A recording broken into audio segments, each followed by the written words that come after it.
Me creerían que estaba en la sala equivocada. Estaba diciendo, pero qué raro que hay poca gente, qué raro estos nombres aquí.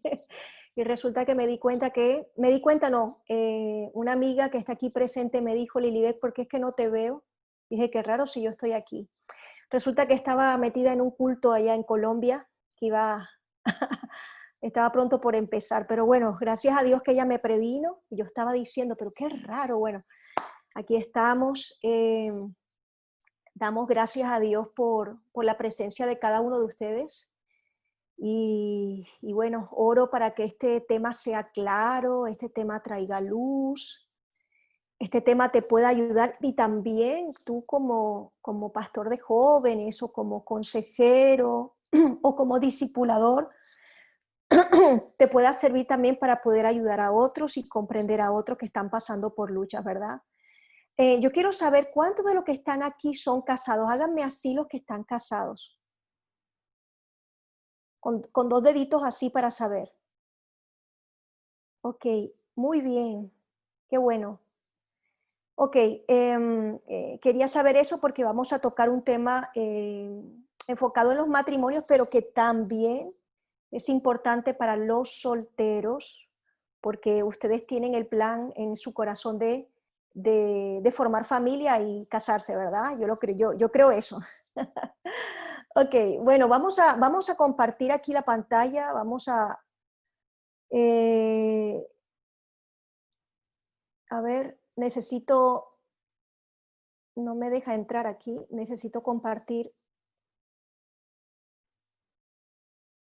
Ok, muy bien, aquí está.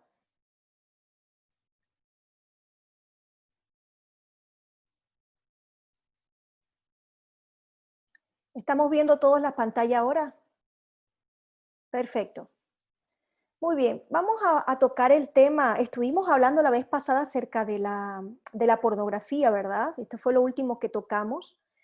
Y vamos a estar hablando un poco acerca de la masturbación, que es un tema tan controversial y a veces se discute mucho si la Biblia lo prohíbe o no, si realmente es legítimo o no practicarlo, ¿verdad? Hay mucha polémica en este tema, pero vamos a verlo desde un punto de vista bíblico, vamos a estar analizando algunos versículos bíblicos que puedan traer luz acerca de esto. Entonces, comenzamos con esta pregunta.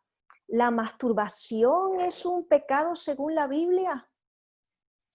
Y esta es una de las preguntas que muchos de los jóvenes nos hacen con mucha frecuencia y hay dificultad muchas veces para poder responder con claridad a esta pregunta, debido a que la Biblia nunca menciona la masturbación de manera explícita como un pecado. Así que vamos a ver algunos textos bíblicos que se usan mucho para explicar o para sustentar si la masturbación es un pecado. Yo no sé si ustedes saben o conocen la historia acerca de Onán. Esto está en Génesis capítulo 38, del 8 al 10. Yo quería saber si esto se está grabando. A mí me gustaría que esto pueda ser grabado porque, Caro, más tarde yo te voy a pedir el video si es posible. Está grabándose Lili. Perfecto, muchas gracias. Y vamos a leer un poco acerca de Génesis capítulo 38, del 8 al 10. Dice, entonces Judá dijo a Onán, llégate a la mujer de tu hermano, porque el hermano había muerto, llégate a la mujer de tu hermano, despósate con ella y levanta descendencia a tu hermano. Sabiendo Onán que la descendencia no sería suya, cuando se llegaba a la mujer de su hermano, vertía en tierra, es decir, claramente él eyaculaba afuera, para no dar descendencia a su hermano. Dice el versículo 10, como desagradó a Jehová lo que hacía, a él también le quitó la vida. Entonces muchas veces se usa este pasaje, algunos predicadores, algunos maestros usan esto para decir que la masturbación es un pecado. Y algunos interpretan que este pasaje de decir esto aquí, de verter en tierra, de vertir en tierra, es un pecado. Sin embargo, eso no es lo que dice el pasaje. Dios no condenó a Onán por vertir en tierra, por eyacular fuera. Lo que realmente Dios estaba condenando a Onán era por su rebeldía, por su egoísmo, de no cumplir con un deber familiar, de dar descendencia a esa familia. Esto es lo que realmente claramente este texto bíblico está hablando. Lo que le desagradó al Señor no fue que él virtió en tierra, sino que él fue rebelde a un mandato divino de fructificar y multiplicaos. Entonces, yo quiero que ustedes sepan que en la ley judía, si alguien moría, si una persona moría y no tenía descendencia con esa esposa, le correspondía al hermano de tomar a esa mujer como esposa y poder dar descendencia para que la familia no se perdiera o para que el nombre no se perdiera, ¿verdad? ¿Estamos claros hasta allí? A ver, se me está... ¿Qué pasa aquí?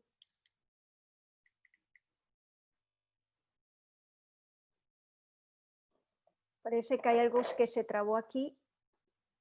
Muy bien. Entonces, vamos a ver otra cosa. Otro pasaje que se usa para decir que la masturbación es un pecado es Mateo capítulo 5, del 28 al 30. Y este es un pasaje que lo estuvimos viendo la clase pasada. Ustedes recuerdan, ¿verdad? Dice, pero yo os digo que cualquiera que mira a una mujer para codiciarla, ya adulteró con ella en su corazón. Esto lo está diciendo Jesús a sus discípulos. Y dice, viste, por tanto, si tu ojo derecho te es ocasión de caer, ¿verdad? Esto ya lo vimos. Y el versículo 30 dice, y si tu mano derecha te es ocasión de caer, córtala y échala de ti. Entonces, aquí Jesús está hablando esto de codiciar a una mujer. Y esto de codiciar, como lo vimos, está muy relacionado con los pensamientos lujuriosos, está muy relacionado con estos pensamientos pecaminosos. Mira lo que dice el versículo 30. Y si tu mano derecha, nosotros estuvimos hablando que la mano tiene que ver con mis hábitos, con mis acciones. Y aunque existe una clara conexión entre los pensamientos lujuriosos y la masturbación, es muy poco probable que Jesús estuviera hablando aquí al pecado de masturbación en este pasaje. Vamos a ver otra cosa aquí.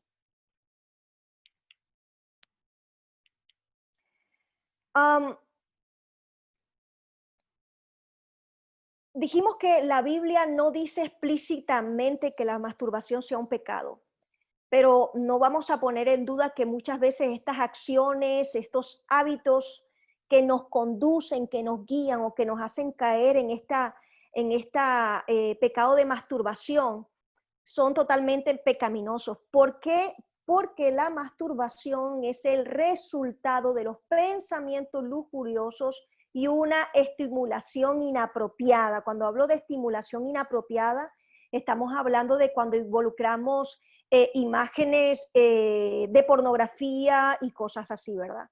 Entonces, la masturbación es el resultado de pensamientos lujuriosos y una estimulación inapropiada.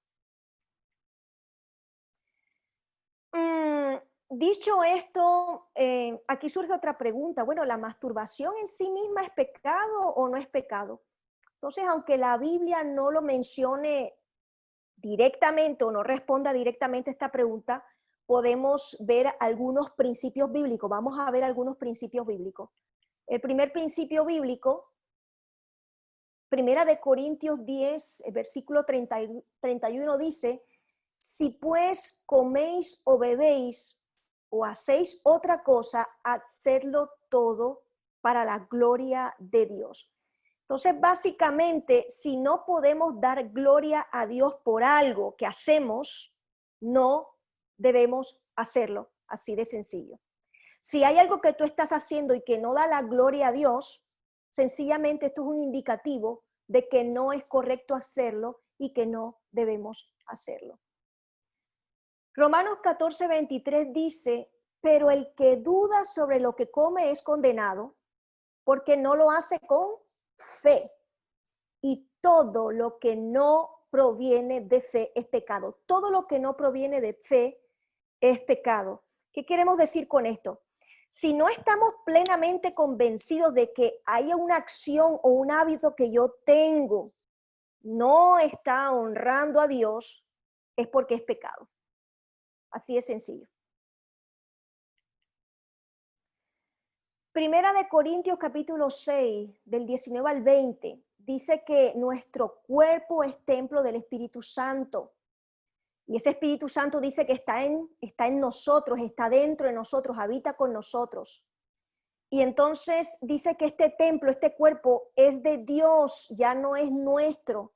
¿Por qué? Porque dice el versículo 20 que nosotros hemos sido comprados por precio. Glorificad pues a Dios en vuestro cuerpo y vuestro espíritu, los cuales son de Dios. Entonces dice aquí este texto bíblico que nuestro cuerpo ha sido redimido, ha sido comprado y ahora le pertenece a Él.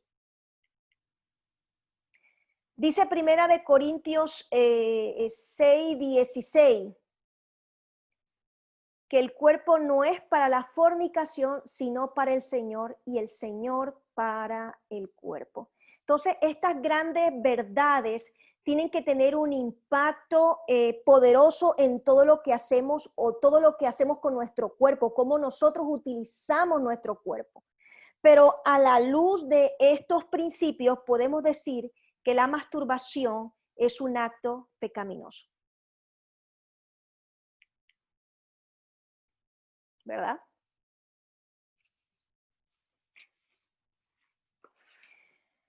Algunos estudiosos han escrito que la masturbación es un medio legítimo para aliviar tensión y que esto no es ningún tipo de pecado, que esto no es dañino. Algunos incluso cristianos, psicólogos cristianos dicen que esto no es ningún tipo de pecado, que esto no es fornicación.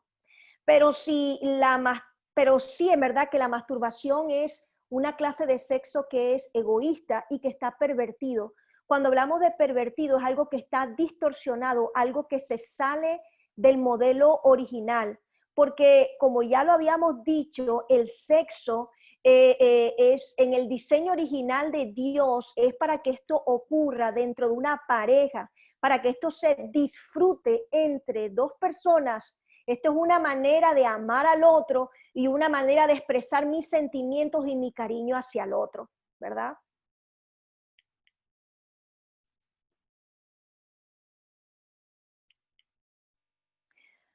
Vamos a ver que la sexualidad es un don de Dios, es un regalo de Dios, no es malo, no es pecado. Y cuando Dios miró que Él había creado al hombre y a la mujer, incluyendo el sexo, Él dijo que era bueno, que era muy bueno en gran manera. Esto lo podemos ver en Génesis capítulo 1, versículo 31. Así que el sexo fue creado con el propósito de que las parejas puedan comunicarse, poder tener una mejor comunicación, una mayor cercanía, una mayor intimidad, una mayor relación.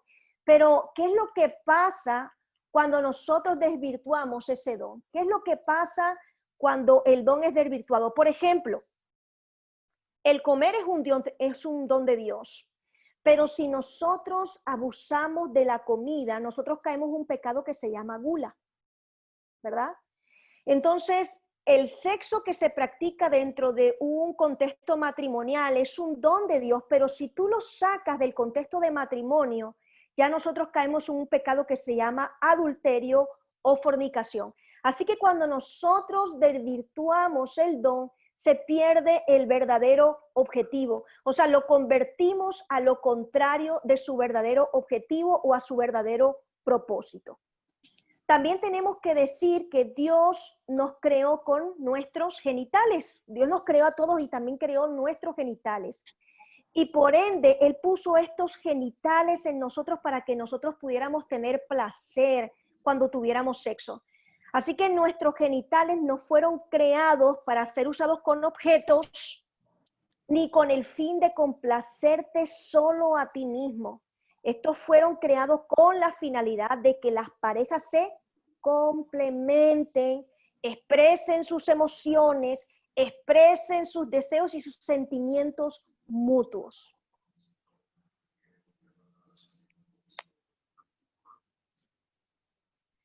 Es interesante que la antigua definición de masturbación es abusar de sí mismo. Y sin embargo, los diccionarios modernos ya no te proporcionan esta definición.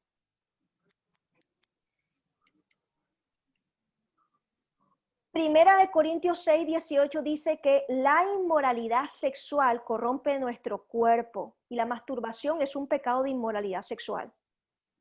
Y la masturbación es inmoralidad y nunca nos va a satisfacer de la forma que Dios quiso que la relación sexual nos satisfaciera. También tenemos que ver que la masturbación nos lleva a convertirse, nos lleva a que se crea en nosotros como un círculo vicioso. ¿Por qué? Porque mientras más los practicas, más deseos vas a tener. Algunos terapeutas lo usan para aumentar el deseo sexual de algunos pacientes. Y es ahí donde el enemigo entra y es ahí donde el enemigo mete su mano. Mientras más nosotros nos entregamos a la autosatisfacción, más control tiene el pecado en nuestra carne. Así que la masturbación se convierte en un círculo vicioso entre más nos entreguemos a ella. Dice Juan capítulo 8, versículo 34, ciertamente les aseguro que todo el que peca es esclavo del pecado.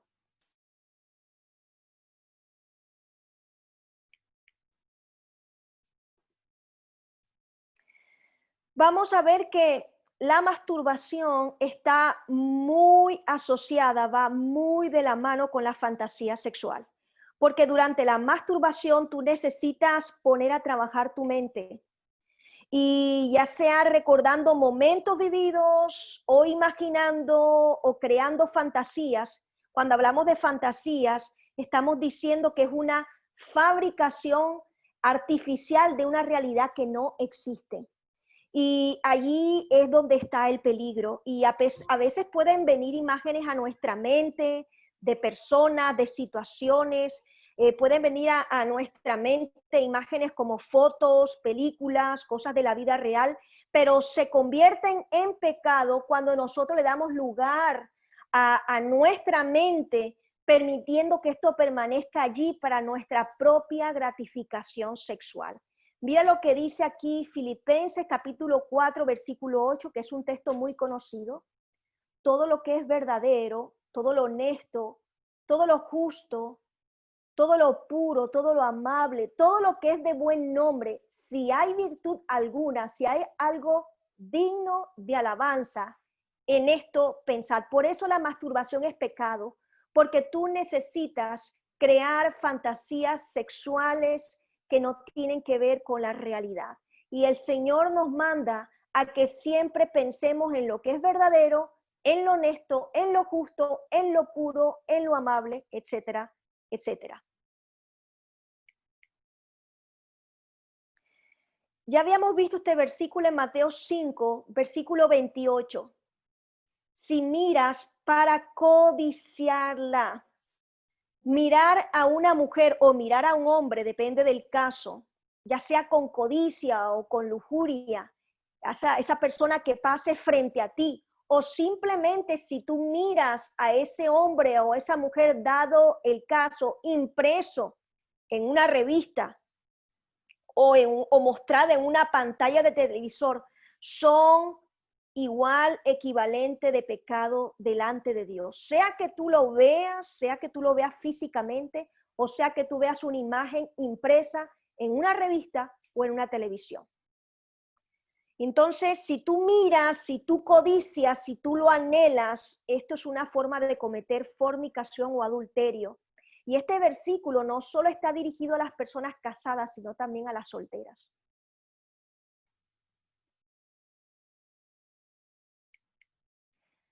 La masturbación tiene una característica. Gracias, mi amor.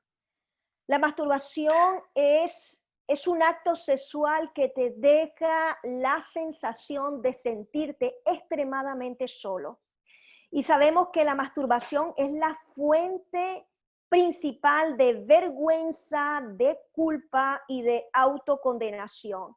Así que el placer que te genera la masturbación es un mecanismo muchas veces para bloquear el dolor. Muchos gente joven o adolescentes utilizan esto como un mecanismo para salir del dolor o del sufrimiento cuando algo nos está dañando. Esto puede ser cuando la persona vive muchos eventos de rechazo dentro del colegio o dentro de la propia familia, cuando esta persona recurrentemente lo están ridiculizando, o cuando vive muchas experiencias de fracaso, o cuando está viviendo mucha ansiedad, etcétera.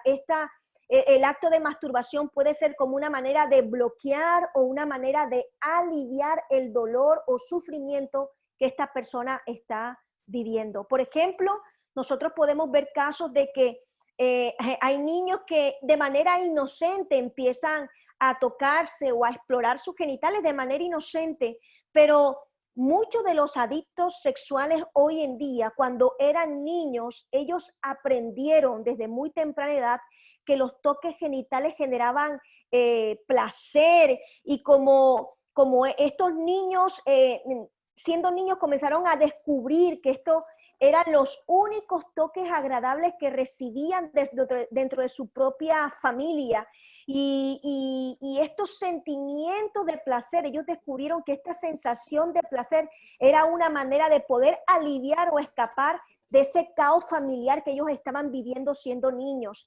Y entonces esto es muy común en hogares, en personas que vienen en hogares donde hay mucho déficit de amor o ausencia de amor, en hogares donde se vive mucha tensión, y eso es una manera donde muchas veces las personas siendo muy jóvenes lo usan para escapar del estrés que produce ese ambiente familiar. Vamos a ver algunos pasos para la restauración. Si tú estás luchando con esto, o si conoces gente, amigos, personas que están caminando contigo y que están luchando con esto, vamos a ver algunos pasos que podemos llevar en práctica para poder alcanzar esa restauración. Número 1, tienes que pedirle a Dios con toda sinceridad que rompa en ti esa atadura, que rompa en ti ese lazo, y creer en fe que Él lo va a hacer. Número 2, es importante que le pidas al Señor que te dirija y con alguien a quien tú sabes que esta persona camina en una victoria sexual. A menudo puede ser un pastor, puede ser un consejero, puede ser un líder espiritual o algún anciano de la iglesia, o alguna persona espiritual madura en quien tú confíes, para que busques este apoyo en este proceso.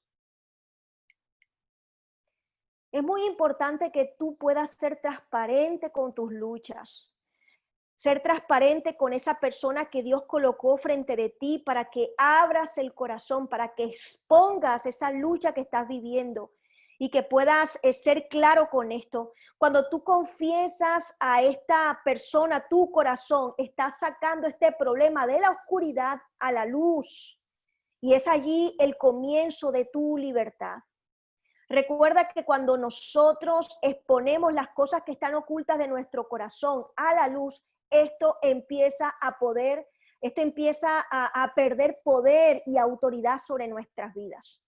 Recuerda que el enemigo actúa en lo oscuro y en lo escondido de nuestro corazón. También es importante saber, como ya lo hemos dicho y lo hemos repetido, la masturbación va muy de la mano con la fantasía sexual y también va muy de la mano con la pornografía. Así que es importante que te puedas aislar de toda imagen sensual o de toda imagen sexual que pueda ser mostrada, ya sea en la televisión, en alguna revista o en el internet, porque así, de esta manera, esto va a disminuir grandemente tu deseo, y allí empezar tu proceso de santificación, de limpieza, de purificación, porque una mente que está llena de muchas imágenes pornográficas es una mente que está contaminada.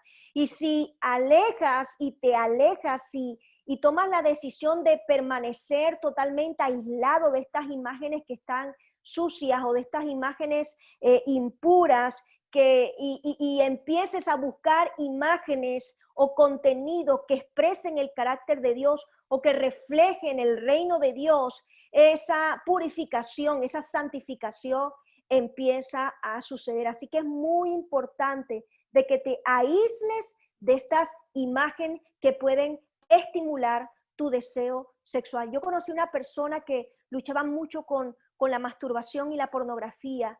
Esta persona, una persona casada, y a mí me llamaba la atención de que cuando él abría el periódico, yo no sabía esto, pero cuando él abría el periódico, yo veía que, yo decía, esta persona está loca, ¿cómo que abre el periódico y yo veo un montón de recortes? Porque están estos huecos dentro del periódico. Resulta que su esposa sabía de esta lucha que él tenía, y una manera de ella ayudarle a él, porque él era transparente con ella, era que esta esposa tomaba el periódico, ¿verdad?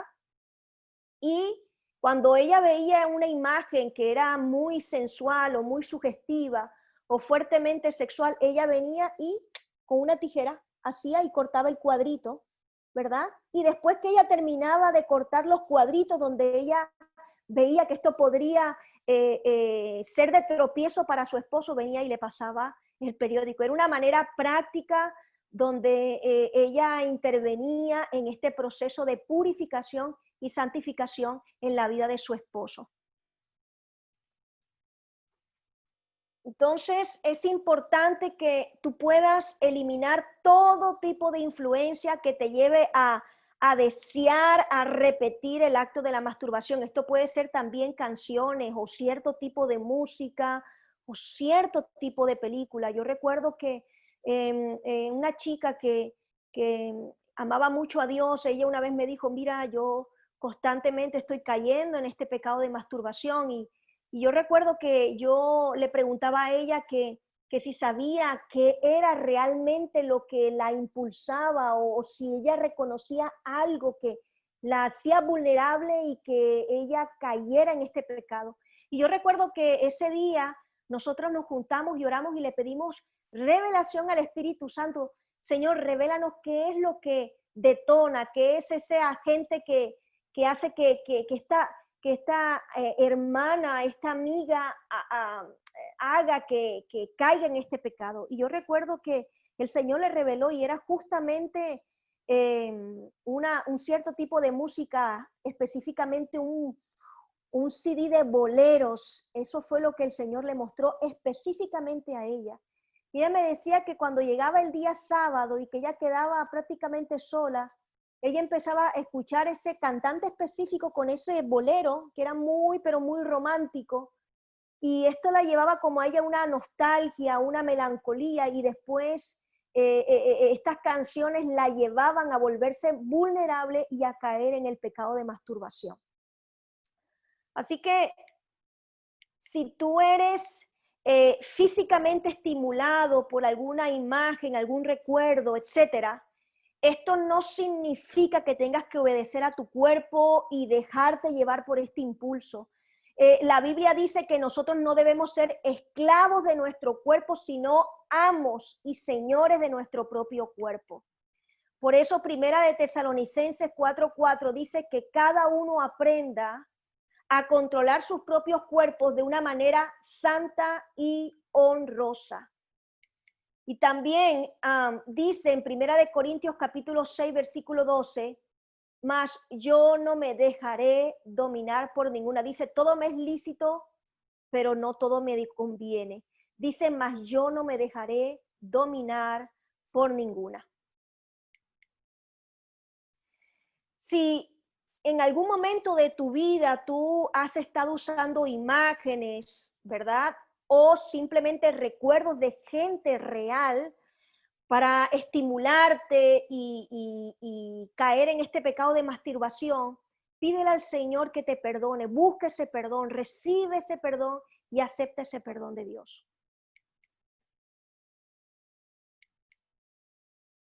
Es importante, sobre todo en los jóvenes, oye, practica actividades físicas, haz deporte. Esta es una manera de que cuando llegues a casa puedas estar cansado, y esto es una manera de evitar que caigas nuevamente en este pecado de masturbación. Ocupa tu mente con actividades diversas, ya sea aprendiendo un idioma, tomando un curso. Hay tantas cosas que puedes encontrar en la internet de manera gratis, por vía online, para mantener tu mente ocupada. Recuerda, mente vacía, taller del diablo.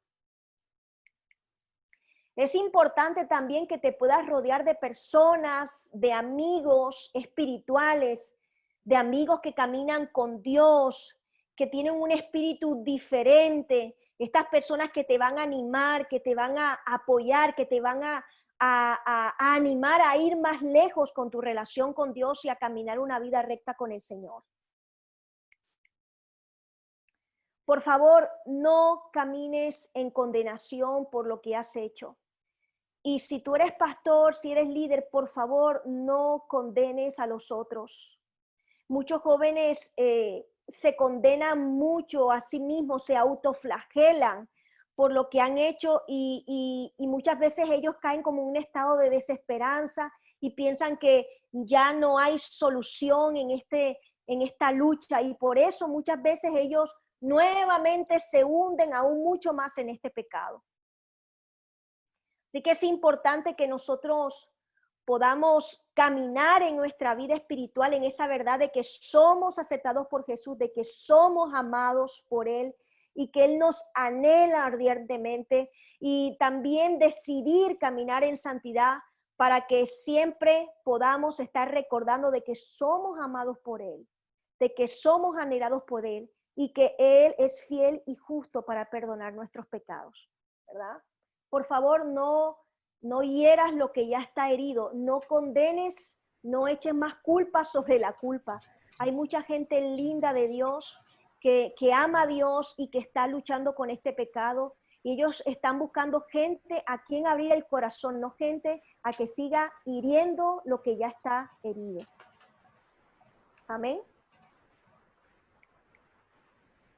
Vamos a hablar de un tema bastante importante, no solamente para los casados, sino también para los solteros. Y vamos a hablar sobre el adulterio. ¿Y por qué es diferente el adulterio a la fornicación? En hebreo, en el idioma hebreo, la palabra utilizada para adulterio es mahal, que significa romper el pacto. Y también adulterio en la Biblia, en el Antiguo Testamento, también tiene una connotación sobre idolatría. Entonces, básicamente, cuando hablamos de adulterio, estamos hablando de una relación sexual de una persona casada con alguien que no es su esposo. Es una relación sexual fuera del pacto matrimonial. Así que podemos decir que el adulterio puede ser físico, ¿verdad? Por ejemplo, cuando esta persona busca a una, ya sea una mujer, ya sea un hombre, depende del caso, para cometer el acto sexual, o simplemente puede ser mental. Aquí estamos hablando de lo que son las fantasías o los recuerdos o las memorias. Por ejemplo, un hombre casado o una mujer casada que está teniendo intimidad sexual con su cónyuge e invita a su memoria a una persona, a una imagen que no es real. Esto también es adulterio.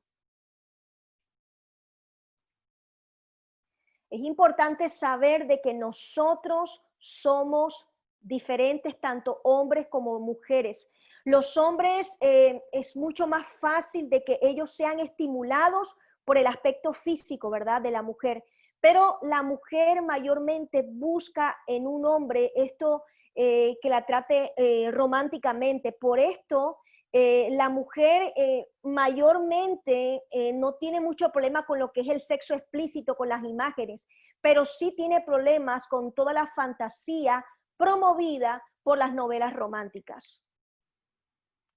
Hebreos 13:4 dice que, ya este versículo lo habíamos visto, ¿no? Dice que honroso sea el matrimonio y el lecho sin mancilla.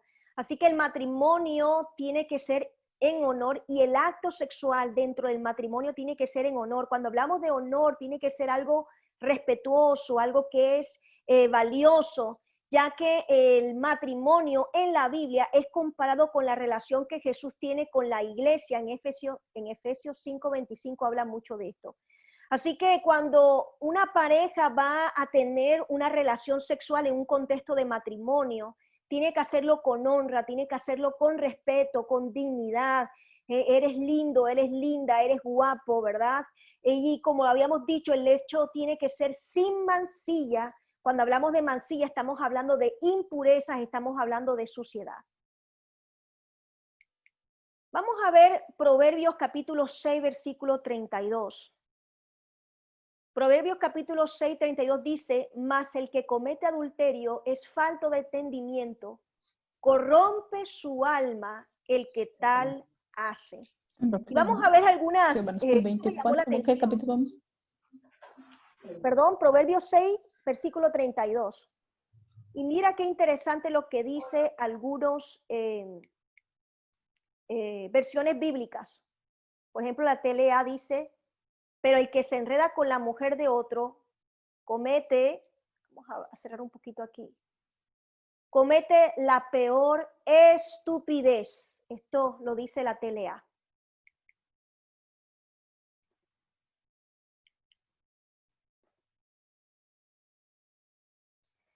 El adúltero es un insensato. El que comete adulterio no tiene entendimiento. Esta es otra versión bíblica, la LBLA. Qué imprudente el que anda con la mujer ajena. Esta es la Dios habla hoy. Pero al que comete adulterio le faltan sesos. Esto lo dice la NBD.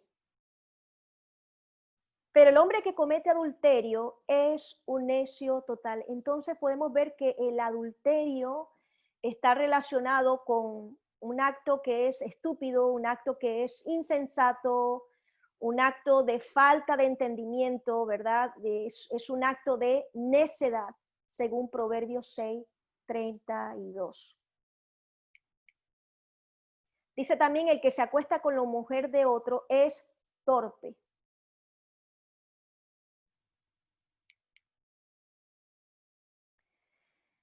Vamos a ver este texto bíblico en Proverbios capítulo 7, versículo 22 y 23.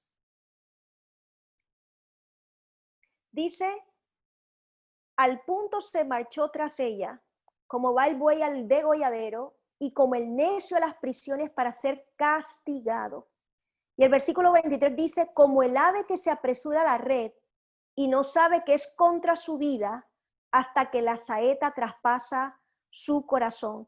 En este texto bíblico nos muestra como una simbología, como una alegoría de lo que se mueve en el mundo espiritual en esa persona cuando alguien comete adulterio. Mira allí, como va el buey al degolladero y como el necio a las prisiones para ser castigado. Así que el adulterio es un pecado que tiene un costo altísimo.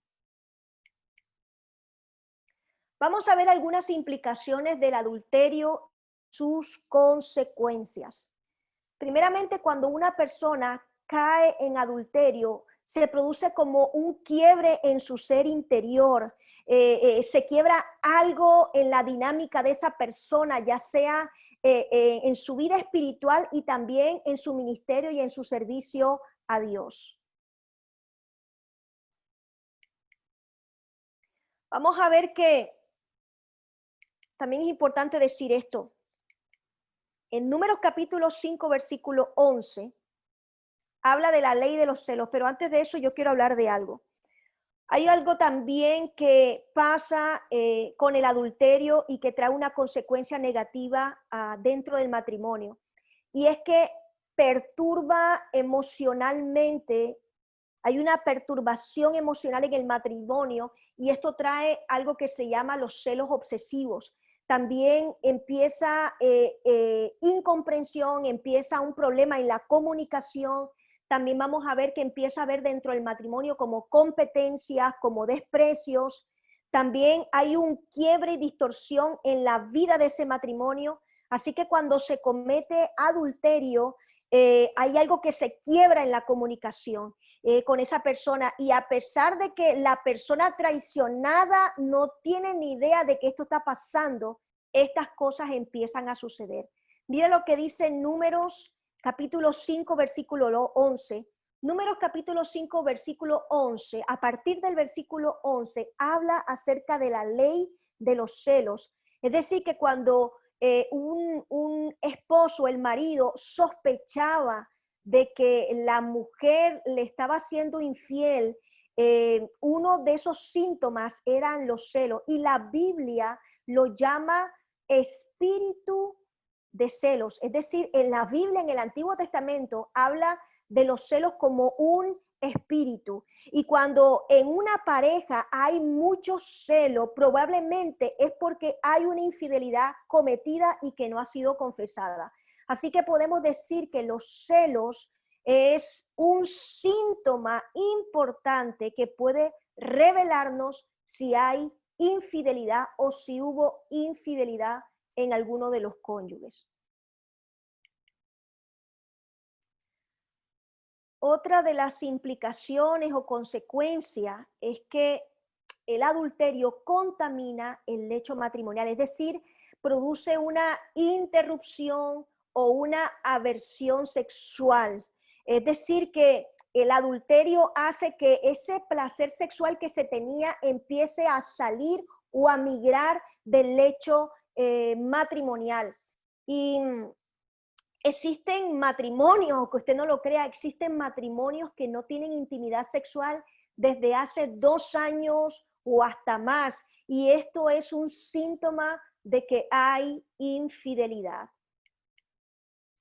Primera de Pedro capítulo 3 versículo 7 dice, vosotros maridos igualmente, vivid con ellas sabiamente, se refiere a sus esposas, dando honor a la mujer como vaso más frágil y como a coherederas de la gracia de la vida, para que vuestras oraciones no tengan estorbos. Esta palabra aquí, vivid con ellas sabiamente, en otras versiones dice cohabitar, o en otras versiones también dice de ser comprensivos, pero en el original habla de la sexualidad. Entonces, el vivir tiene que ver mucho con la sexualidad, y es la sexualidad ese test que nos revela la salud espiritual, pero también la salud emocional de un matrimonio. Por ejemplo, yo estaba leyendo un libro donde decía que había un caso de una mujer que fue a una consejería para decir que no le gustaba de su marido, o sea, que detestaba a su marido, que ya no lo amaba, que no sentía nada por él, que lo único que sentía su marido era desprecio. Y al ahondar en la consejería, al final el consejero pudo lograr, ¿verdad? De que saliera a luz de que esta mujer muchos años atrás había caído en una relación de adulterio y que nunca fue confesada y que nunca fue tratado.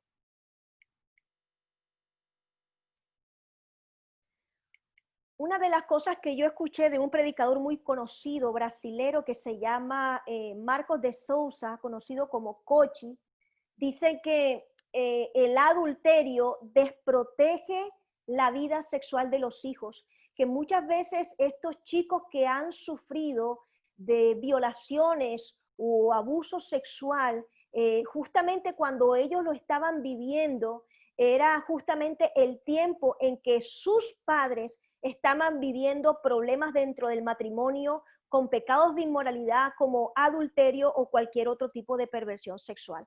Así que el adulterio desprotege la vida sexual de los hijos dentro de este matrimonio, haciéndolos propensos a ser violentados o abusados de manera sexual. El adulterio abre una puerta espiritual para que esa persona que ha sido traicionada cometa el mismo pecado de adulterio. Miren, es muy importante saber que los hombres tienen una particularidad y es que a ellos les cuesta confesar que están en adulterio o admitir un adulterio. Ellos tienen como la tendencia a negar de que esto está pasando, aunque realmente las pruebas o las evidencias que están allí sean totalmente claras y expuestas. Ellos tienden a caer como en una negación crónica. Esto pasa mucho en los varones, pero por el contrario, en las mujeres es todo lo contrario. Ellos, cuando una mujer cae en un pecado de adulterio, difícilmente lo guarda, sino que ella muchas veces intenta querer terminar la relación de matrimonio, ¿verdad? Porque ella ya no puede, no porque ella quiera terminar el matrimonio, sino que ella no puede quedar callado con esto adentro. Entonces, ¿quiénes son las personas que más buscan ayuda cuando pasa una crisis como esta? Mayormente son las mujeres. Y normalmente cuando una mujer confiesa que cometió adulterio, es muy probable que mucho tiempo atrás su marido ya haya estado involucrado en una relación de adulterio.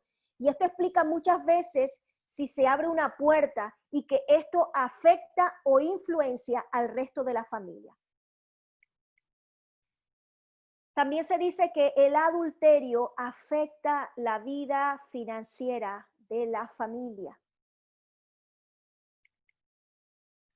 El adulterio es un escándalo y es una decepción. Dice Lucas capítulo 8, versículo 17, porque nada hay oculto, porque no hay nada oculto que no haya de ser manifestado, ni escondido que no haya de ser conocido y de salir a la luz.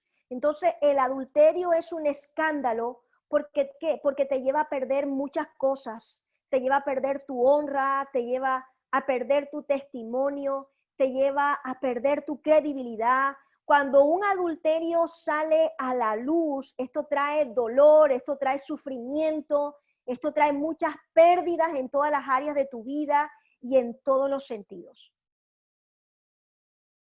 Vamos a ver un poco acerca de la terapia que Dios tiene para este tipo de pecado. Y uno de estos es el libro de Oseas.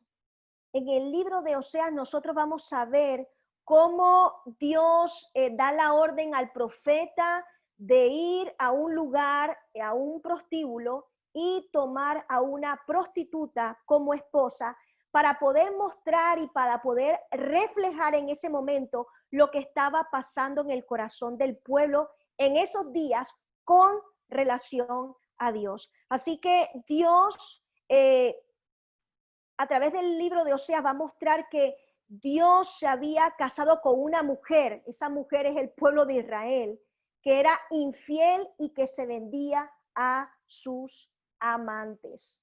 Entonces, el contexto central de este libro es el adulterio de la nación. Vamos a ver en Oseas capítulo 6, versículo 1 al 3, cuál es la terapia que Dios propone para este tipo de pecado.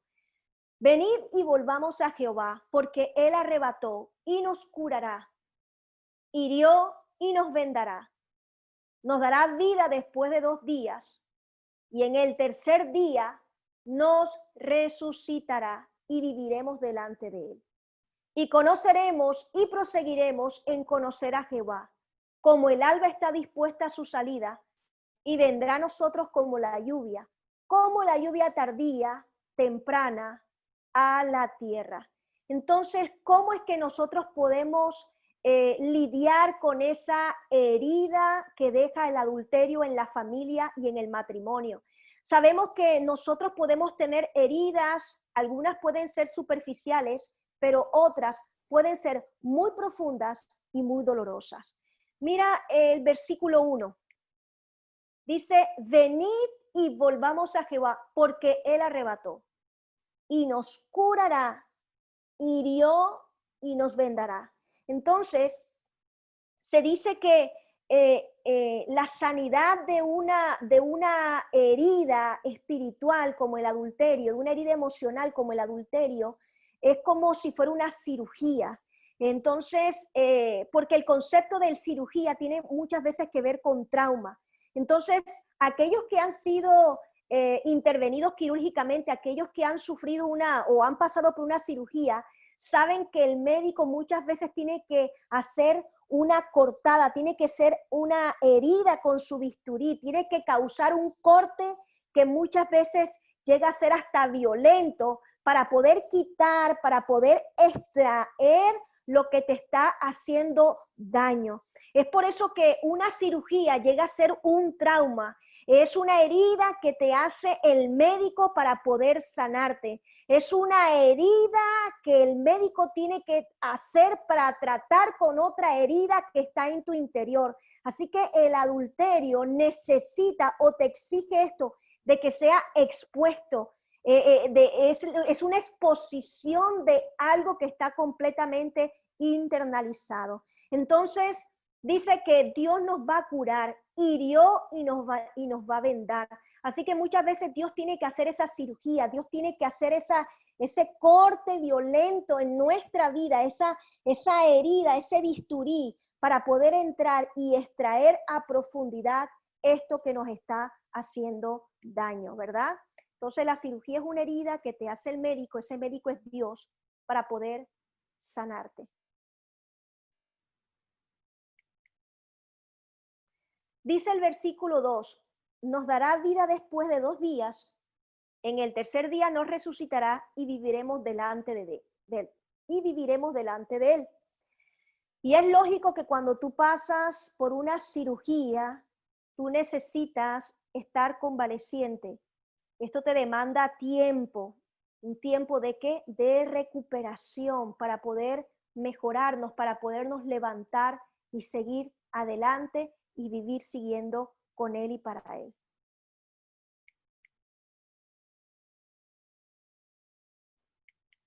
Y el versículo 3 dice, y conoceremos y proseguiremos en conocer a Jehová, como el alba está dispuesta a su salida, y vendrá a nosotros como la lluvia tardía y temprana a la tierra. Entonces aquí estamos hablando de que necesitamos reeducarnos moralmente, necesitamos cambiar sistemas de creencia porque hay toda una cultura del adulterio, sobre todo en nuestros países latinoamericanos, y que muchas veces nosotros necesitamos renovar nuestra mente, renovar nuestro sistema de creencia. Y esto muchas veces viene a través del conocimiento de quién es Dios, a través del conocimiento de la cultura de Dios, de la idiosincrasia de Dios, ¿verdad? De la cultura del reino de Dios en nuestra vida. ¿Por qué?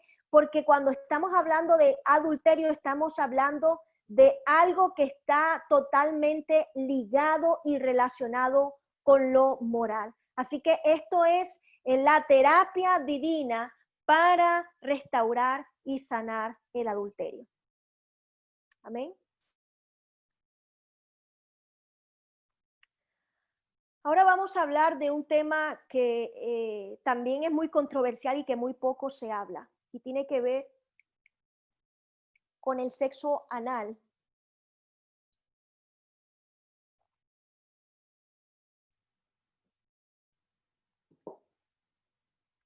La Biblia lo llama sodomía. Y se dice que la sodomía en el Antiguo Testamento era una práctica que era fuertemente condenada por Dios. Y la Biblia lo llama como un pecado de abominación. Esto significa, cuando estamos hablando de abominación, el significado bíblico es algo que Dios detesta, es algo que Dios desprecia, es algo que Dios odia, es algo que Dios aborrece. Abominación es algo que te produce ganas de vomitar, algo que es tan disgustante que te da esa necesidad, ese deseo de vomitar. Esto es lo que es abominación. Entonces, bajo la ley de Moisés, esta era una práctica que merecía la pena de muerte. Dice Levíticos capítulo 18, versículo 22. No te echarás con varón como con mujer, porque esto es abominación. También dice Levíticos capítulo 20, versículo 13. Si alguno se ayuntare con varón como con mujer, abominación hicieron ambos, han de ser muertos, sobre ellos será su sangre.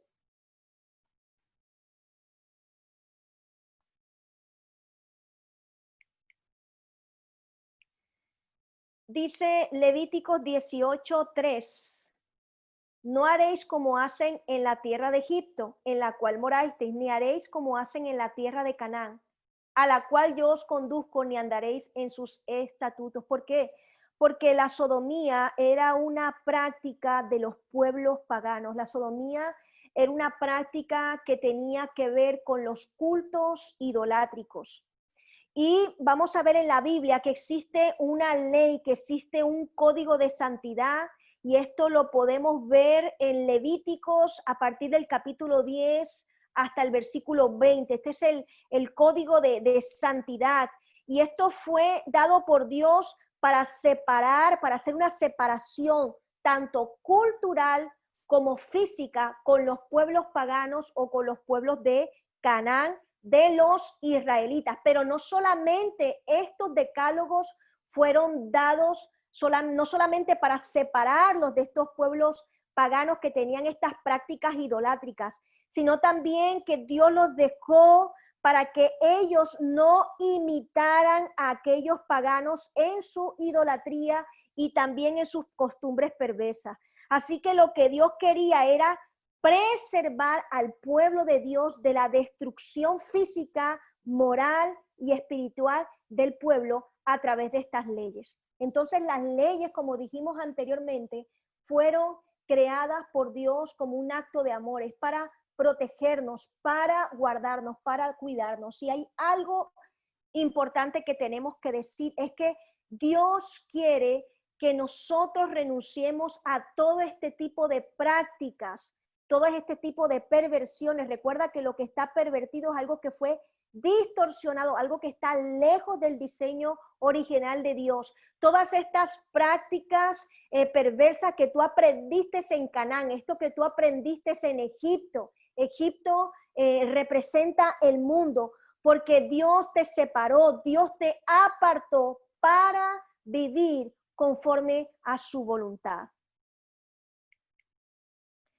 Dice Levítico capítulo 18, 24 al 25. En ninguna de estas cosas os amancillaréis. Esto amancillar significa contaminar o ensuciar.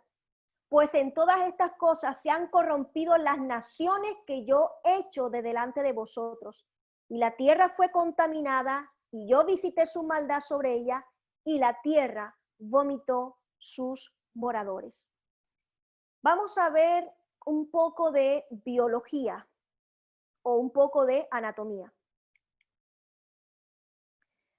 Tenemos que saber y tener en claro que el ano no es un órgano sexual. Algunos dicen que es un órgano porque tiene nervios, pero la definición médica, ¿verdad?, de órgano sexual, la definición médica de órgano sexual o genital son todas aquellas partes que posibilitan que puedan darse la reproducción. Esto es la definición médica de órgano sexual o genital. Son todas aquellas partes del cuerpo que posibilitan la reproducción, ¿verdad? Esto de poder tener hijos. Así que la palabra genital viene de origen. Esto significa origen de una familia. Así que el ano no hace parte del aparato reproductor. El ano no es un genital. El ano hace parte del aparato digestivo. Esto es algo que tenemos que tenerlo en claro. Así que el ano no está hecho para ser penetrado. El ano tiene la función biológica de excretar, porque esto fue el diseño y el propósito que Dios le dio a esta parte del cuerpo. La relación anal o la sodomía está relacionado con el culto a Baal, está relacionado con la adoración a Baal. Entonces, el culto al Baal básicamente consistía no solamente en ofrendar niños, ¿verdad? Como lo podemos ver en esta imagen de alguien que está ofrendando a un niño para ser quemado. Este culto tenía que ver con tener sexo con otros hombres. ¿Para qué? Para tener bendición. Y Baal estaba muy relacionado, estaba muy asociado con la producción, con la agricultura, con el campo, con la producción del trigo, y a los sacerdotes de Baal se les llamaba perros. Y vamos a ver que en Deuteronomio 23:18 dice: no traerás la ofrenda a la casa de Jehová, la ofrenda de los perros. Y también dice en Apocalipsis 22:15, más los perros estarán fuera junto con los hechiceros, con los idólatras, etcétera, etcétera. Entonces, los perros estaban fuera del reino de Dios. Los perros en el original se traduce como un chacal o como un perro salvaje. Y en el Nuevo Testamento se refieren muchas veces a los malos obreros, a estos malos obreros que estaban dentro de la iglesia para destruirlos con las falsas doctrinas, aquellos que entraban a la iglesia para matar el cuerpo de Cristo. Pero también perro significa a este perro doméstico que vive en la calle, pero también esto hace referencia a... Este perro tiene que ver con la palabra griega kinis. Esto también hace referencia a aquellos hombres que trabajaban dentro de estos cultos paganos para ser sodomizados y ser bendecidos, para traer bendición. Mira, yo quiero explicarte algo. Se decía que este culto a Baal, se decía que Baal era un dios masculino, estaba relacionado con la fertilidad, estaba relacionado con esto, con la producción del campo, y se decía que había una mayor bendición cuando esta persona llegaba dentro de este templo y sodomizaba o practicaba el sexo anal con este perro o con este sacerdote pagano, porque decía que Baal plantaba una semilla. Baal era un masculino, plantaba una semilla a la tierra que era femenino. Entonces, cuando alguien vertía su semen dentro de un hombre a través de esta práctica sexual, decía que había una potencialización de esa semilla y se creía que la producción del campo iba a ser el doble. Esto es lo que sucedía dentro de estos cultos paganos y de estos ritos paganos en la antigüedad. De esto se trataba el culto a Baal. Así que la palabra griega allí es kinis, que era un hombre que se dedicaba a la prostitución dentro de los templos paganos y ellos recibían un salario. Entonces, también kinis tiene que ver con perro o con canino. De aquí se deriva la palabra canino, que se refiere a todo tipo de raza de perros, ¿verdad? ¿Cómo podemos ser restaurados? Tenemos que pedir una revelación al Señor de cómo nuestro cuerpo ha sido dañado, cómo nuestro cuerpo ha sido mal utilizado.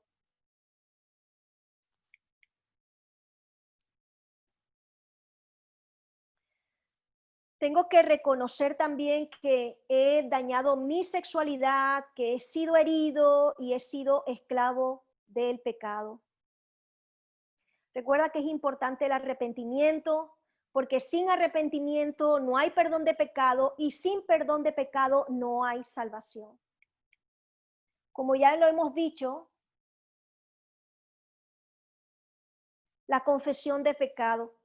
Confesar mis pecados a Dios, también después de esto confesar mis pecados a mis líderes o a esa persona que me está acompañando espiritualmente.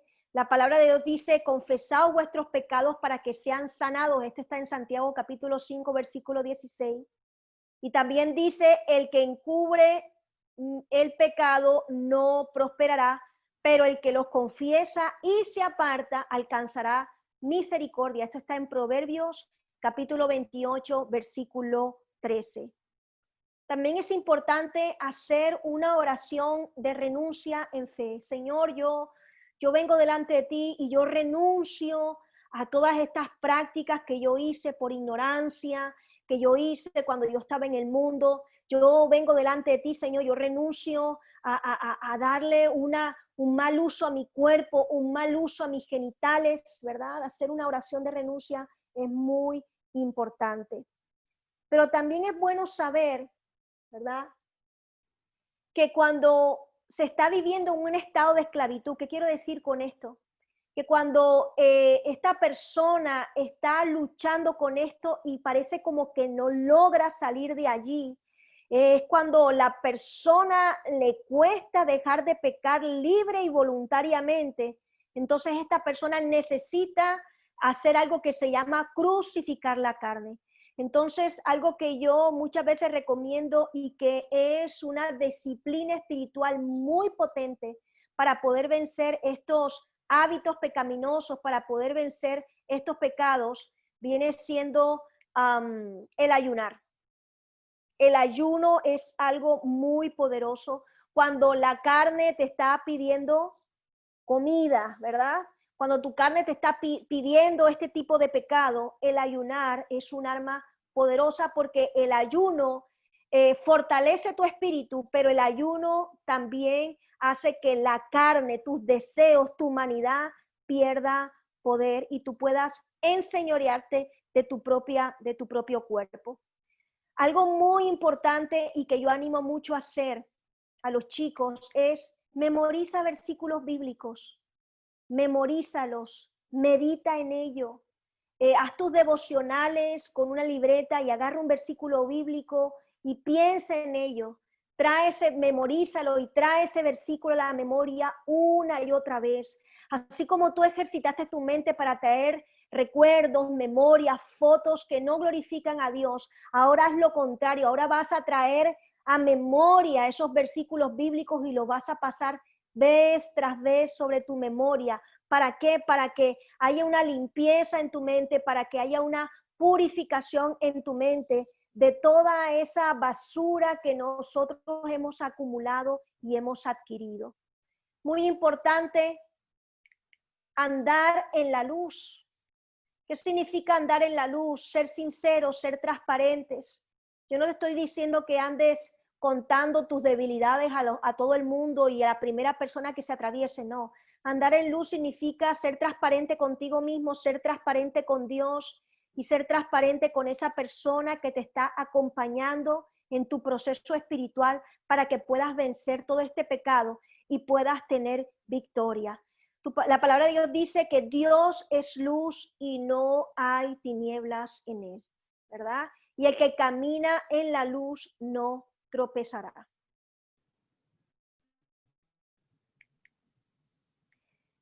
Y como conclusión, vamos a leer este versículo que dice, bienaventurados los de limpio corazón, porque ellos verán a Dios.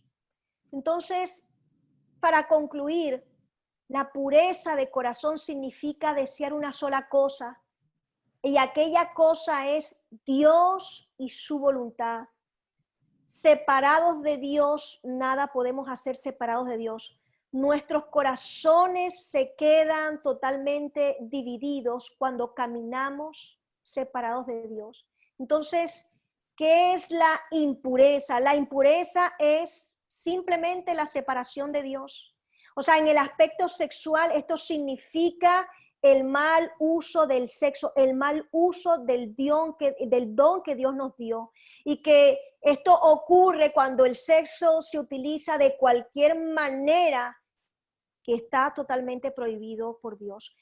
¿Quiénes son los puros de corazón? Los puros de corazón son aquellos que han entregado totalmente el corazón a Jesús y que desea ardientemente que Jesús sea Señor, que sea dueño, que sea amo de sus vidas. Son aquellos que desean que Jesús permanezca dentro de ellos. ¿Y qué significa tener esa libertad moral? Esa libertad moral significa cuando yo logro que todos mis impulsos físicos sean sometidos al poder y a la guía del Espíritu Santo. Amén. Así que yo quiero cerrar este tema con una oración y vamos a pasar a otra parte, ¿verdad? Yo quiero que tú cierres tus ojos ahí donde tú estás. Quiero invitarte a que puedas hacer esta oración conmigo, si hay algo que Dios ha traído a memoria, si hay algo que el Señor está inquietando tu corazón. Yo quiero que tú, ahí donde tú estás, tú puedas cerrar tus ojos en fe y hacer esta oración conmigo. Señor, yo quiero darte gracias por esta noche, quiero darte gracias porque, Señor, tú eres un Dios que nos anhela ardientemente, tú eres un Dios que quiere estar con nosotros. Pero sabemos que tú eres ese Dios que habla un solo lenguaje, y ese lenguaje es el de la santidad, ese lenguaje es de la pureza. Esto es un requisito que nosotros necesitamos lograr y cumplir para poder estar cerca de tu corazón. Señor, nosotros vamos delante de ti pidiéndote perdón. Señor, si hay algo que necesitas pedir perdón, tú puedes decirlo ahí dentro de tu corazón. Señor, te pedimos perdón cuando, Señor, nosotros de alguna manera hemos dado mal uso a nuestro cuerpo, mal uso a nuestros genitales. Señor, te pedimos perdón por cualquier tipo de fantasía o memoria o foto, sea real, cualquier imagen que sea real o irreal, que hemos metido a nuestra mente para autoestimularnos, para traer impureza a nuestro corazón, Señor. Nosotros reconocemos que esto es pecado y te pedimos perdón y oramos, Señor, para ser limpiados. Oramos, Señor, para ser purificados en el nombre poderoso de Jesús, Señor. Padre, ayúdanos a que tú quites, Señor, toda culpa, toda vergüenza, Señor, aquellos que están luchando con la culpa o con la vergüenza por causa de este pecado, Señor. Nosotros oramos que tú destruyas el poder de la vergüenza, el poder de la culpa, Señor. Y yo oro si hay algún hermano que ha caído en desesperanza y que está diciendo, es imposible que yo pueda salir de esta situación, Señor. Yo te pido que tú les fortalezcas. Yo te pido que tú, Señor, traigas esa libertad y que quiebres cualquier tipo de yugo, cualquier tipo de cadena que haya mantenido a mis hermanos cautivos. En el nombre de Jesús, oro por tu presencia en ellos. Oro, Señor, para que cada pensamiento impuro pueda ser reemplazado por tu verdad, pueda ser reemplazado por tus pensamientos, pueda ser reemplazado por tu idiosincrasia, por la cultura del reino. En el nombre de Jesús, Señor, yo oro y bendigo a cada matrimonio que está aquí presente. Señor, oro que cualquier cosa que haya podido entrar en la relación matrimonial, cualquier tipo de infidelidad, de adulterio, sea físico o sea mental, sea quebrado en el nombre de Jesús, Señor. Yo oro que cualquier tipo de influencia, cualquier tipo de contaminación, de impureza que haya mancillado el lecho matrimonial, Señor, que tú vengas allí para santificarlo, para purificarlo en el nombre de Jesús. Señor, yo te pido que tú reafirmes el matrimonio, a los matrimonios. Oro por la comunicación. Yo bendigo, Señor, su sexualidad. Yo bendigo este acto sexual, que sea, Señor, abierto, que sea puro, que sea honroso, Señor, que sea placentero en el nombre poderoso de Jesús, y quebramos con toda cosa que impide que ellos puedan alcanzar esta plenitud sexual. Cualquier tipo de impureza, cualquier tipo de inmoralidad, cualquier tipo de pecado oculto. Yo te pido, Señor, que ellos puedan tener la valentía de hablarlo, de discutirlo y traerlo al altar de Dios para ser restaurados, para ser renovados en el nombre poderoso de Jesús. Señor, guarda estos matrimonios, no permitas que ellos sean divididos, no permitas que nada, que ninguna cizaña entre en la comunicación, en esta pasión que se tiene el uno hacia el otro, Señor. Y si ellos han perdido la pasión el uno hacia el otro, yo te pido, Señor, que en esta hora tú puedas levantarlos en el nombre poderoso de Jesús. Señor, y yo te doy gracias por esto, Señor. Yo te doy gracias por esto, Señor, en el nombre poderoso de Jesús. Amén y amén. Gracias. Amén, queridos. Yo yo quiero que podamos abrir los micrófonos. Voy a